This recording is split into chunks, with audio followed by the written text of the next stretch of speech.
اور جب امام منبر پر آ گیا ہے اس کے بعد جو آتا ہے مسجد میں وہ 2 رکعتوں سے زیادہ نہیں پڑھ سکتا، اس کو 2 رکعتوں سے زیادہ پڑھنے کی اجازت نہیں، اور 2 رکعتیں پڑھنے کے بغیر بھی اس کے لیے بیٹھنا حلال نہیں، وہ 2 رکعتیں پڑھے گا۔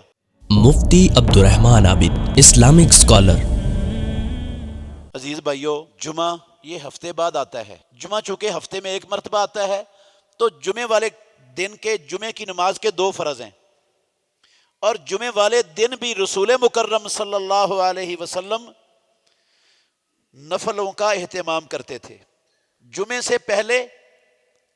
سے پہلے جب تک امام منبر پر نہیں آتا اس وقت تک جو لوگ آتے ہیں ان کے لیے نوافل کی کوئی مقدار مقرر، کوئی تعداد مقرر نہیں ہے۔ آپ 2 پڑھ کے بیٹھ جائیں، 4 پڑھ کے بیٹھ جائیں، 6 پڑھ کے بیٹھ جائیں، 10 پڑھ لیں، 50 پڑھ لیں، جتنی پروردگار آپ کو توفیق دیتا ہے امام کے منبر پر بیٹھنے سے پہلے جتنی پڑھنا چاہیں اللہ کے رسول نے آپ کو اتنے نوافل پڑھنے کی اجازت دی ہوئی ہے۔ نوافل نہیں پڑھنے، درود پڑھے محمد رسول اللہ صلی اللہ علیہ وسلم پر۔ یہ جمعے والے دن درود پڑھنے کی خصوصی تلقین کی ہے مدینے والے امام محمد رسول اللہ صلی اللہ علیہ وسلم نے۔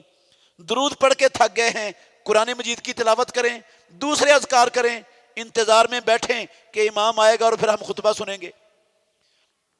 اور جب امام منبر پر آ گیا ہے اس کے بعد جو آتا ہے مسجد میں وہ 2 رکعتوں سے زیادہ نہیں پڑھ سکتا، اس کو 2 رکعتوں سے زیادہ پڑھنے کی اجازت نہیں، اور 2 رکعتیں پڑھنے کے بغیر بھی اس کے لیے بیٹھنا حلال نہیں، وہ 2 رکعتیں پڑھے گا بیٹھنے سے پہلے مسجد میں۔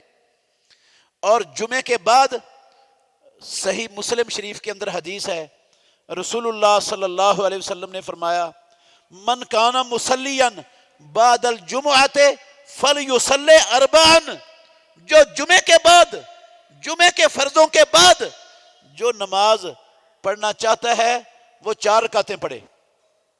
ایک روایت میں لفظ ہیں اذا صلی احدکم الجمعۃ فلیصلی بعدها 4، رسول اللہ صلی اللہ علیہ وسلم نے فرمایا جب بھی تم میں سے کوئی بندہ جمعہ پڑھے تو جمعے کے بعد وہ 4 رکعتیں پڑھے۔ اور خود رسول مکرم صلی اللہ علیہ وسلم کے عمل سے بھی جمعے کی نماز کے بعد 4 رکعتیں پڑھنا ثابت ہے۔